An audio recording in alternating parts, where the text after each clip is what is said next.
తొర్రూరు ప్రాథమిక వ్యవసాయ సహకార సంఘం చైర్మన్గా కాకిరాల హరిప్రసాద్ బాధ్యతలు స్వీకరించారు. హైకోర్టు ఆదేశాల మేరకు పిఎస్సిఎస్ పాలకవర్గాలను పునరుద్ధరించినటువంటి నేపథ్యంలో మహబూబాబాద్ జిల్లా తొర్రూరులోని పిఎస్సిఎస్ కార్యాలయంలో ఆయన బాధ్యతలు స్వీకరించారు. ఈ సందర్భంగా రైతు సంక్షేమమే ధ్యేయంగా ముందుకు సాగుతామని తెలిపారు.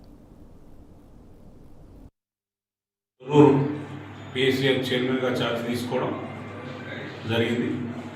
ముఖ్యంగా తొర్రూరు పిఎస్సిఎస్లో గత 6 సంవత్సరాల నుంచి ఇక్కడ 30 సెంటర్లు ప్యాడీ సెంటర్లు నడుస్తూ ఉన్నాయి. 2 మేజీ సెంటర్లు కూడా నడుస్తూ ఉన్నాయి. వీటందరికీ కూడా కొంత ట్రాన్స్పోర్ట్ ఇబ్బంది అన్నమాట వాస్తవం. పాపం మా సిఓ గారు, మా పిల్లలు, స్టాఫ్ అంతా కూడా బాగా కష్టపడుతూ ఉన్నారు.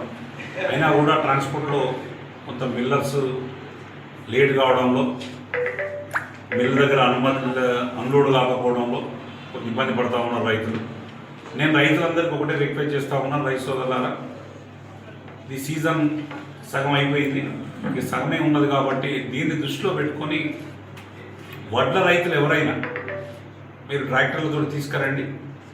ప్రభుత్వం ఇచ్చే మాకు ఏదైతే ట్రాన్స్పోర్ట్ టన్నుకు 250-300 రూపాయలు టన్ను ఇస్తుంది, ఆ రేటు రూపాయి ఆశించకుండా ట్రాన్స్పోర్టర్ చేయకుండా మీకే ట్రాన్స్పోర్టర్తో డబ్బులు ఇప్పిస్తాం.